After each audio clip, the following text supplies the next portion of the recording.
Hello everyone, welcome to Analytical with Taven Jorgensen. I'd like to thank you all for being here. I'm hoping I will make this time valuable and useful for you. The goal of this podcast is to spread my philosophy of interest and curiosity around these complex and abstract ideas. I'm hoping to stimulate and grow the conversation on these matters. I think it has a lot of benefit, and I think you'll see that if you stick around and listen. Hello, welcome back to Analytical, episode 11. Today I'm going to be talking about an issue that's really personal to me, so please give me a chance to hear me out.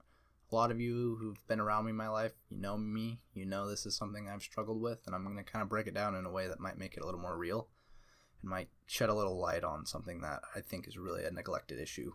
So what am I talking about? I'm talking about ARFID, Avoidant Restrictive Food Intake Disorder, and it sounds exactly like what it is. So basically, people with ARFID, they are really, really picky, like the most picky you've ever met. Like textures bother them. So like I consider myself someone with ARFID. It's kind of weird because I'll talk about it a little bit later, but like the prognosis for this sort of like mental illness, I'll call it, is so insanely gray area that it's like we're in the very early stages of like diagnosing it as even a thing. So calling it an acronym is kind of even silly because like I might go on further to develop that it's really not that specific thing, but it's something else. So basically this has affected me my entire life, and that's an understatement. Basically what my ARFID does for me is it's made me, since I was about 6 years old, ever since I can remember, I've pretty much been traumatized by the idea of trying new food. If it's something that doesn't fit into my box of like textures of like comfort food that like I know will taste exactly how it looks and it looks and smells the way I think it will taste good, then like that's the only circumstance I can eat it, and it's really, really hard to get me to engage or try other food like outside of my comfort window. So basically this extends to like a lot of you know this, but it's a ridiculous diet I have. Like I'll eat pizza but only cheese and pepperoni, and like there can't be weird textures in the sauce. It has to be white bread. When I get cheeseburgers, it has to be plain and dry, and even like certain textures of meat won't work for me, and it really impacts nutrition in a really negative way. And it's something that your parents aren't really equipped to deal with, and society's not really equipped to deal with because it's not really something we consider. So sort of where it kind of breaks down is as you're a kid. I think that's where the most trauma related to this sort of thing happens, because you don't really have the verbal communication skills to really like get your point across. The way society kind of views kids disliking dinner is really negative, and I understand why. And if your kid doesn't want to eat broccoli, you got to force them to eat broccoli to a degree because you need to do what's healthy for them. But there is this certain classification of people that are like me, where by pushing harder, you ultimately remove any chance of us ever actually trying the thing you want. And it's kind of torturous. And like a lot of kids, I want to say there's like 30,000 other people that are known that have a similar kind of variants of this disease or this illness. And we kind of just get borderline like child abused by everybody we ever meet, because especially people who aren't our own parents or aren't familiar with our customs of how we need to eat and how food needs to be prepared, we kind of just get bullied. Every friend's house I ever went over to as a kid, like there was the presence that I was going to have to go to dinner with them, or I was going to have to sit down and I was going to have a conversation with their mom about, or dad, or whoever's making the meal, that I don't like regular food. And like beyond how embarrassing that is as a 6-year-old to have to think about, most parents don't respond very well to that. Most parents think, oh, you're away from your parents, so you're just trying to sneak one by me and you just want to eat junk food or whatever. It's like, well, no, I genuinely don't like the thing you're making. And I would, like, I don't know, saying it's child abuse is a very, very extreme exaggeration. I think in some circumstances for some kids it really is. But it's miserable. It's genuinely miserable. Like having to go to somebody's house knowing that you're going to have an awkward conversation with somebody who's not going to accept you for the way you are and your food preferences. Really, it kind of discourages you from really wanting to do anything. Like, I happen to be somebody who was pretty, I don't know, I'll say like free-willed, stubborn. So I wasn't someone who's just going to conform to what you wanted. I was going to throw a tantrum. Like that was, I think it's in my blood to a degree. But certain people aren't. And like obviously that's a spectrum, and it's a spectrum based on personality type. So obviously some people on the other end of that personality spectrum end up with the same disorder, and those are the people who have the hardest time with it. It's kind of dark. Like something that's really upsetted me for a long time, like something I see on Facebook and Twitter every once in a while, is like those viral videos of like the kids, or the 2 to 7 year olds sitting at dinner tables eating meals they don't want to eat, like gagging and throwing up at the idea of eating the thing they have to eat, but their parents think it's so beyond funny to film them being upset in this traumatic state, but also keep pushing them into the food they don't want to eat.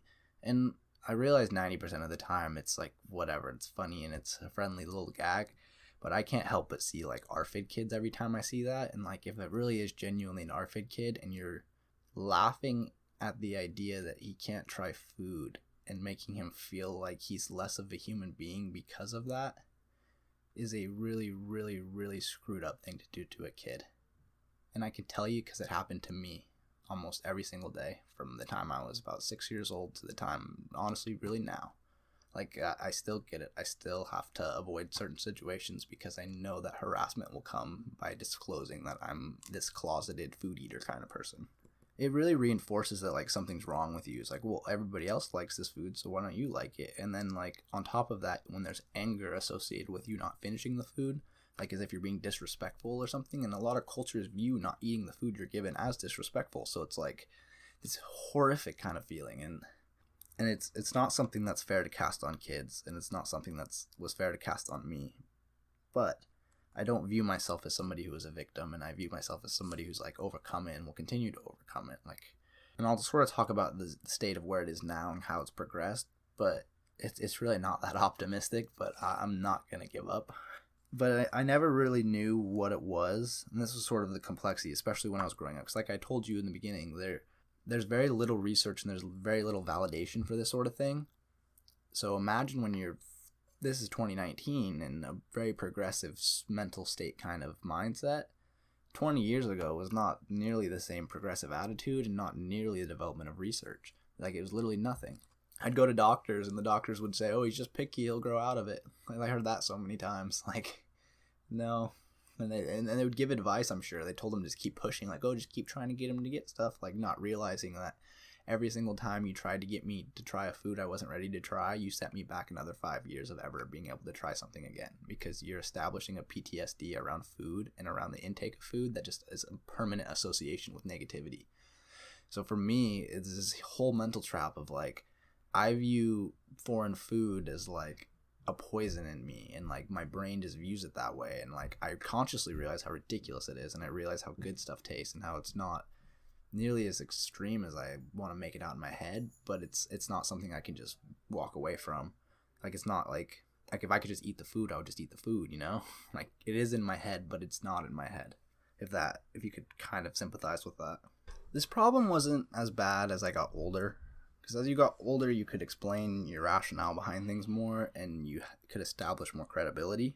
And once you could establish credibility with parents and because I wasn't a bad kid. I really wasn't. Like, I was a boy, and like boys from 4 to 12 are some of the worst people on the planet. So like, take it with a grain of salt.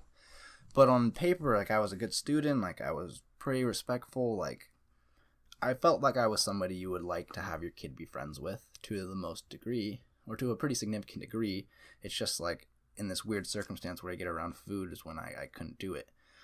So I kind of had to adapt, and like, I don't know, it's hard to understand if you haven't had that fear, or you just, because most people just don't get uncomfortable around food at all. Like, it's not something they ever think. Like, just casually trying other foods is like one of humanity's favorite things to do on the planet. Like, travel's highly centricated around the food and culture of the food.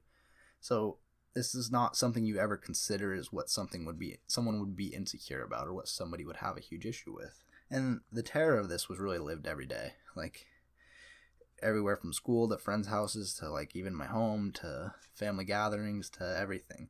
Like, school lunch, for example, the lunch ladies, in an effort to like get kids to eat good stuff, you know, like, they're doing what's right.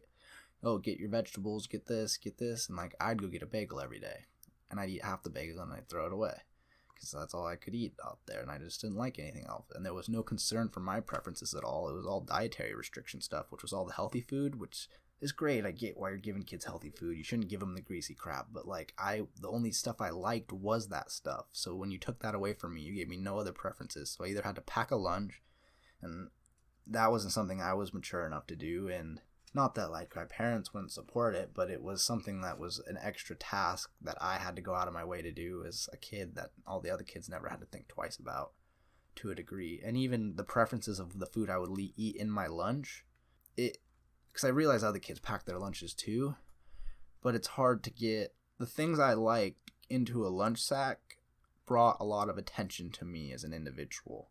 So it was easier almost just to get the hot lunch and get the bagel, and every once in a while there's pizza, or like I remember they had those chicken burgers. I liked the chicken patty part of it, but they always put it on a wheat bun and they would never give me a white bun. So I would eat the patty like a chicken sandwich and then throw the buns away, and that's what I would eat for lunch Tuesdays and Thursdays, K through 8th pretty much. And that followed me forever. Like it went on to middle school. Like a lot of you, my friends, listen to this and they know like I just wouldn't eat lunch in middle school. I say I'm not hungry, or I make up some reason. Like it wasn't something that I wanted to constantly be talking about as why I'm such a weirdo, especially when it's been reinforced my whole life that it's all my fault and it's all in my head and that I'm less of a human being for it, really. And that's really the casting that was put on it. I had to like adapt strategies to like get rid of food, like at my own dinner table, to like other people's. Like it's always like, how can I manipulate this food with my fork to make it look like I ate an acceptable amount of it, or how could I get rid of it? How could I throw it away? Like when the lunch ladies go to the bathroom, I run over, throw my food away so they don't confront me about not eating it. And it was just so insane. And there's still elements of it to this day, but it's getting punished for it was something that was insane to me. It's like I didn't like food, and like I got this from every corner of the world, and like people still give it to me. And so being someone who doesn't like food, and it's hard for me to try food. So when I would try new food and I wouldn't like it, I'd take one bite of it, wouldn't like it, I have to throw it away. Well, I would get punished for that. And I'd get yelled at for wasting money or wasting food or whatever by the library, by peers, by whoever. So it's like, well, screw trying food. Like, that gets me in trouble. Like, that gets me yelled at. And then it's like, well, it doesn't even do me any good, so I'm never going to risk it. I'm just going to try. I'm going to eat everything I know I like. Never have to put anything on my plate that I know I can't finish, and I'll avoid this PTSD of this conversation that like turns into, oh, you're a bad kid, to like, oh, why are you such a weirdo that doesn't like anything? It wasn't just from peers, teachers, like extended families, friends, parents, like really everybody. Like nobody had a clue of how to engage with me as a kid around my food issues besides like my own parents and my grandma, really. And even to this day, I'd kind of argue that very few people really can fit in that group of understanding. And I don't know, the worst of it was that I would be mocked by like extended family, and I'd be mocked by like family friends, and I'd be mocked by my friends. And like, I think I could have dealt with my problem, and I could have dealt with it a lot more proactively if I would have had a better support system around accepting what it was and who I was. And it wasn't anybody's fault because the research wasn't up with the time, and it still isn't. And that's why I'm talking to you today, is because we got to sort of change this conversation, because it's not cool that people feel that way. Like for me, I was pretty socially adjustable and adaptable, so I figured out a way to exist and get along and blend enough to still be social. But a lot of people don't have that same consideration, and most people never consider or like even think about where their friends want to eat food, or like the complexities of that situation. Being somebody like me made it so if I have to limit the food choice for my friend group, I have to limit the food choice for whoever I go on dates with. Like, I'm an extra consideration, and I'm a burden. Like, I genuinely am a burden on the people that I eat around. They don't get to eat the foods they don't get to eat the diversity of foods they want. They don't get to go to the same restaurants. And because of that, it forced me to have to become somebody who was worth hanging around with. It was worth taking the sacrifice for. Or like, a lot of it was in my head, I'm sure, but I really kind of feel that way. And it was stressful. It really wasn't cool. It was not a cool feeling to feel like the burden all the time. Or like, oh, what kind of pizza you guys want to get? Oh, you want to go to this restaurant? It's like, well, I don't like that restaurant, so either I have to not hang out with my friends anymore, or I gotta go sit there and then wait for the awkward confrontation by the waiter or by my friends. Like, and then everybody's sympathies with you and feels bad for you because you can't eat something, and it's like, just stop looking at me, man. Just like, leave me alone. And then you got to go hide in the bathroom or find some reason to get out of there and escape. And I had this episode so many times. Like, this is still a reoccurring thing to a degree. And you don't want to be the friend that makes everybody else change their behavior for you. Like, we all know that. And I'm that friend around 3 meals a day. And that just, it sucks. It really does. And it sucks because the people who are the most sympathetic to you and the closest to you are the ones that get screwed over by it the most. Like, my mom, my girlfriend, and my grandma, like, they've always been very particular about helping me overcome this and putting the foods in front of me and going to places where it wouldn't be questionable that I'm doing something weird. Like, they know where I can eat and not get called out for my problems. I don't think my grandma's put a plate in front of me in 15 years that I wouldn't like every single thing on it. And she's done it in a way that's drawn the least attention to me at every gathering and every situation ever, because it's considerate. But it does, I don't like that I have that burden on her. I don't like that when she makes dinner, she has to think about what she's going to make for Taven too, so that it's not a problem. And with my mom, with my girlfriend, with every circumstance, it's not cool. It's a really sucky feeling. And it's hard because you can't really go out with new people because you don't know what they like. Homecoming was a nightmare. There's 12 other people in the group with all even influence on where this could go, and I don't like 90% of the food preference, so either the whole group's got to come back for me, or I got to specifically plan how I'm going to go and which friends I'm going to go with, because I know they'll more likely to pick this place or this place, and it's almost just not worth it. It's I remember having to go to sit down dinners at people's houses, and I didn't want to go. That was the worst nightmare of my life, was a home cooked meal from somebody else's parent, because they don't have a clue what I can eat and what I can't eat. I barely even know. I don't know what textures are going to freak me out. Sometimes if you put the same product in a different packaging, that was enough to throw me off. I used to eat top ramen as a kid, and then every year or two they would change the packaging or the colors they used for the top ramen, and that would throw my sensory problem up the roof, and I couldn't eat it for a couple more months again. And then I'd get so hungry because I'd run out of all the other foods I like, and I'd go back to that again and just get over it. But every little thing, from color to texture to smell to taste, just sends me up the wall with it, and most people can't understand that. I don't know. It's really hard because I don't know the way I want to be treated, and I don't know the way that I even expect to be treated with it, because oftentimes people who try to help really kind of make it worse to a degree, and it depends on the degree of which they help. A lot of people view that they can be the resolution to my issue, and then they can show me the food I'm gonna like. Every mom that I've ever met has thought that she has the magic touch, and her cooking is so amazing that it's gonna change all of my ARFID and all of my 19 years of mental illness and just change my mind. It's insanity, and it's really condescending, honestly. You don't realize that, but when I tell you, oh, I don't like food, and then you proceed to ask me about 5 types of food at your dinner table, hoping I just happened to pick one he likes. It's no, I told you I don't like food. I don't want to sit at the dinner table. Just respect me and don't be condescending to me in a way that thinks, because what you're saying is, oh, you just think you don't like my food. You just think you have a problem. No, I really do have a problem, and you're not respecting it by actively pushing this further. But it's hard because I realize those people and everybody who's done it, they're I'm not mad at all. You have been trying to push and help me the most that you can. It's just people with ARFID, it's not something that we can just do, and we're not moldable to suggestion. If I said I wasn't ready to try it right now, there's nothing you're going to say to me that's going to make me ready to try it until I'm ready to try it. And by actively pushing it, you're creating a socially confrontation situation that builds fear and builds anxiety for me, that furthers me even further from trying what you wanted me to try. And now I've negatively associated this feeling with that food you were specifically pushing for me, and I've built this giant in my head. It's oh, well, why couldn't I just eat it? They were so insistent, just eat it. It was well, I couldn't, so obviously I just can't. And you see kind of how that negative cycle would compound over time. Yeah, it makes you not want to go out places, or not want to go to friends' houses, and not want to go to dinner, because you don't want to insult people. Could you imagine being sick in your head to the point where you have this problem? I'm not a victim, but I guess you could say I'm a victim to my own senses. And then on top of already being a victim and feeling like an outcast weirdo, people get angry or insulted when I don't like it. When someone makes you feel bad about yourself based on something that you don't have any control of and that you barely even understand on your own, it's a really damaging cycle. And I had to go through a lot to really wrap my head around the way that the world views what I have versus the way that I truly understand what I have, and then how to put that in its proper context and to save face with a lot of relationships.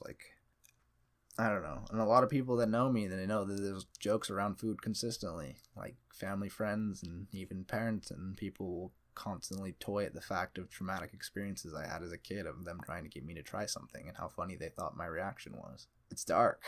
Like, if you put it in that context and really look at it, they're laughing at my suffering. And they don't see any problem that they're laughing at my suffering. Genuinely, the world doesn't really think there's a problem with it. And it's like, I have a sense of humor, and I have a very dark sense of humor to a degree, so I find humor in the whole thing, and it's funny, and like, I don't fix on it or get mad, and people who are close to me understand, like, you can joke with me about it, and it's like, no, like, I'm not gonna cry, or I'm not gonna freak out, like, okay, I'm really okay, like, genuinely, but there really are kids that aren't, and like, I follow a few communities of kids with ARFID, and like, I don't know if this is true necessarily, I'm generalizing a lot, but from what I've seen, the girls that have ARFID are a lot more negatively impacted by this. I think there's like a tendency to be more or less aggressive about how to confront it and get people to respect that you just don't like things. I think there's a more willingness to conform. I think that gets these kids in really messed up cycles where, and I think there's a lot more social pressure on like food and body size and things for girls too. And I think this adds a whole nother complexity too. Because I had never cared at all. I didn't care what people thought of me. I didn't care what people thought of my physical appearance. I didn't care what people thought of my food. I didn't like being laughed at over it, obviously. But my size and my diet was never something you could make me feel bad about. And I know that that is not the truth for girls all the time. I know that that's kind of something that is, especially in high school and these years that I'm talking about that were so traumatic for me, this issue would be really, really amped up if you were somebody who was concerned about fitting in or body size and etc. So I guess at this point, I'm going to talk about how I think we should change the direction, how we should be treating people with these things, like especially kids. Don't ask them to try stuff more than once. Honestly, probably not even once if you're not really comfortable with them as a friend. You don't realize the knives that come with that statement to somebody who is a sensory issue to food, and it's like an attack. And especially do not do this in crowds of people, and do not get adamant and push once you get rejected on being told to ask something. Don't take it as an insult to you. Don't take it as an insult to your judgment. Don't take it to an insult to your taste. You like your stuff, I like my stuff. Don't view me not liking your stuff as like some sort of attack on your preference as an individual. Because I think that's the underlying root of why so many people continue to push this. But effectively, like, it's not nearly as extreme. But when you ask me to try something in front of a group of people and I say no, somebody else is going to ask why. And then I basically have to out myself as this weirdo that doesn't like food. And it's just a really awkward gloom to sit in. And I'm not embarrassed about it anymore. And I'll talk about it with anybody who wants to talk about it with me. Like, obviously, I'm talking about it on my podcast. Like, I'm not someone who's sensitive, but it's a not cool feeling when you have a room of strangers who just have this view of you without any context to who you are around you being different in this way. It's not cool. Like, I don't think it's as extreme as this, but I think this is an interesting comparison for it. I think it's kind of like being a gay kid in high school that isn't out of the closet.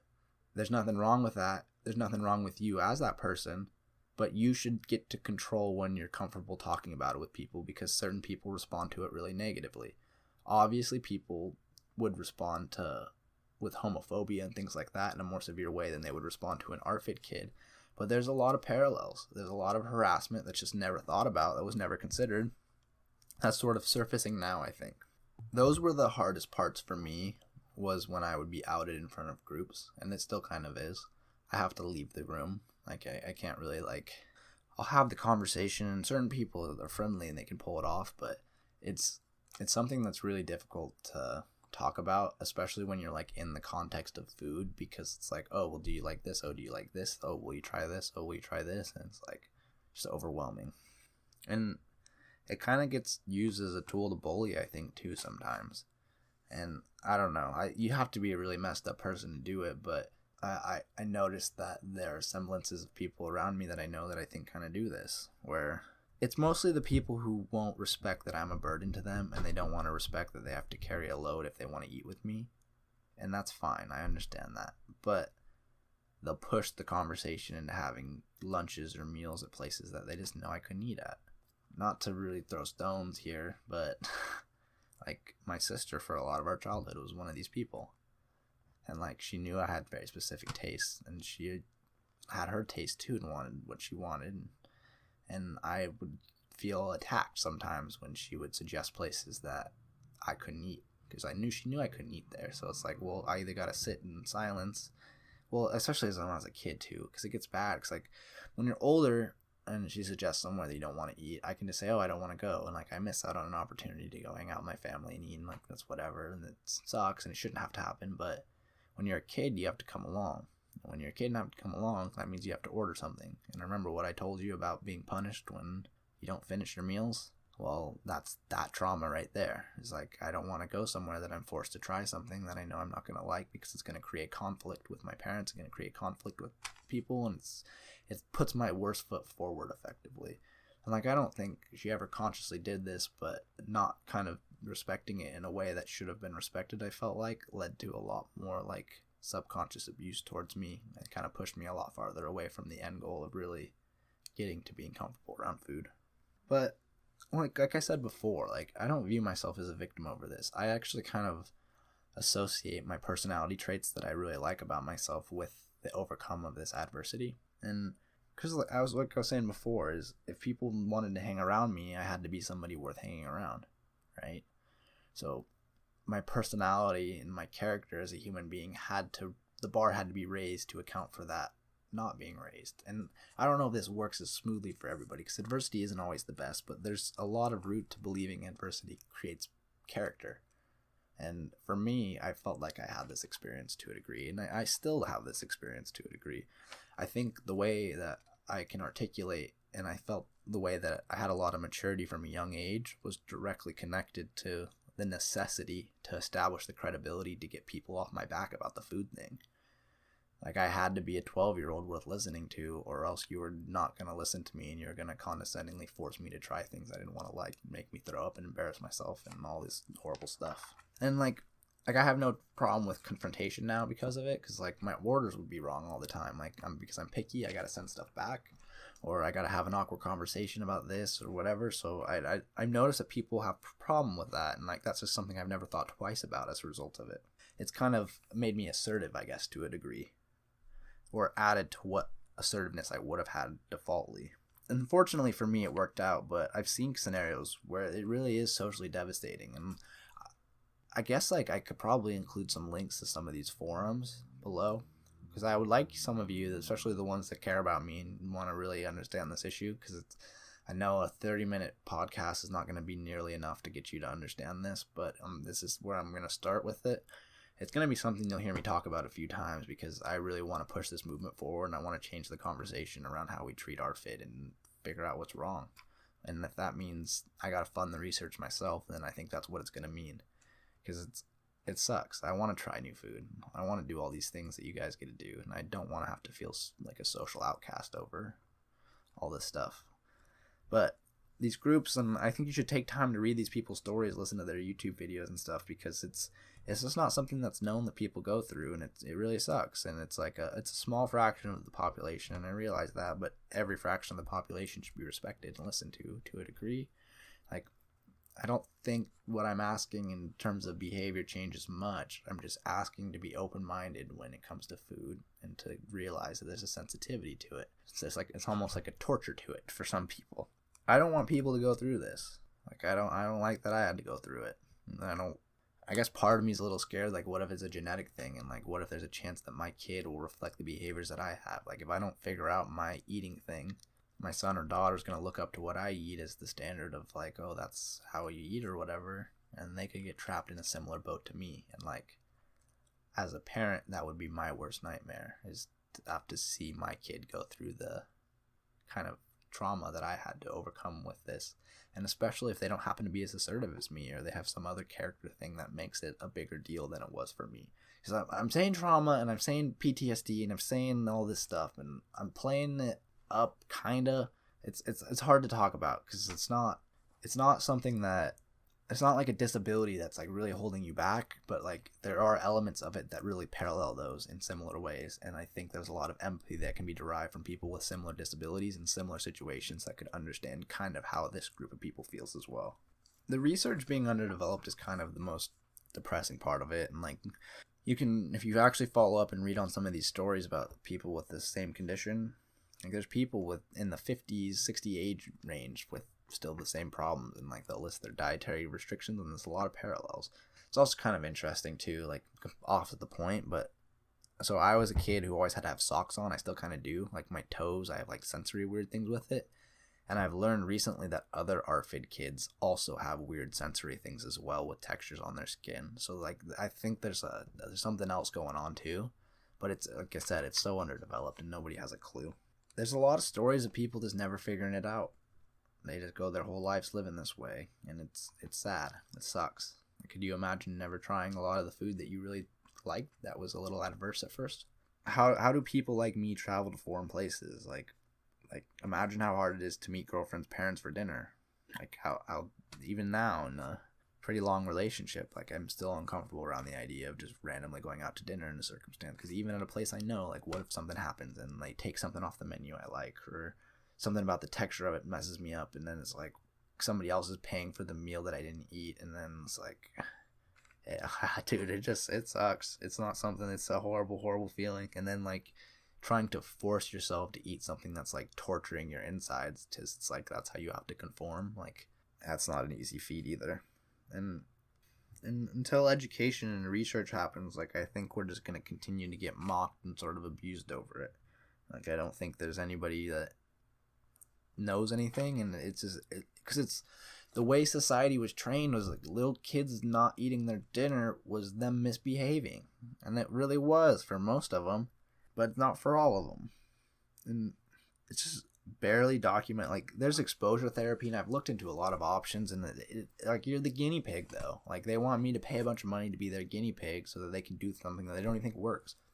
There was this treatment center I was looking into this summer over it for exposure therapy. And the treatment center had like bulimic kids and anorexic kids and like other eating disorders. And it's like, wait, like I said eating disorder, and you just like that's not even close to what I have. Like they're so far extreme. That's like saying someone with Down syndrome is the same thing as autism. Like it's so far from the truth. And like that's what the doctors and like the most intelligent people on the front lines of this research are doing.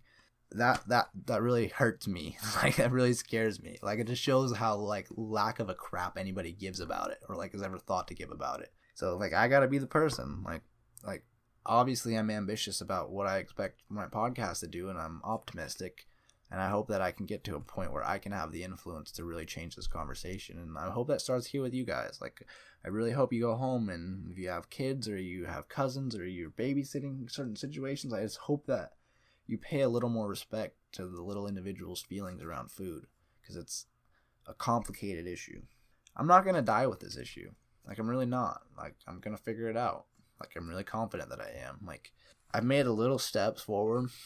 Like, for example, from about years, like, I'll say like 7 to 17 or so, when I go to Subway, I'd get a cheese sandwich on white bread. Yeah, like just American cheese. Like, that's it. Pay like $5 for it. It's crazy, but that's what you got to do when your friends want to go to Subway. Well, now I'm to the point where this is what I get. I'll get a regular, still white bread. I'll get light pepperoni, American cheese, Parmesan cheese, oregano, and spinach. And recently, I've been trying to put a small amount of vinegar on it. Not really because I even care for vinegar, but I want to push the texture exposure, and like I can pretty successfully eat that now. And like I'm bragging to you all about how I can eat a Subway sandwich that is still more basic and dry than like 90% of the population eats. But like that's where I'm at, like one step at a time, and I've been fighting with it my whole life.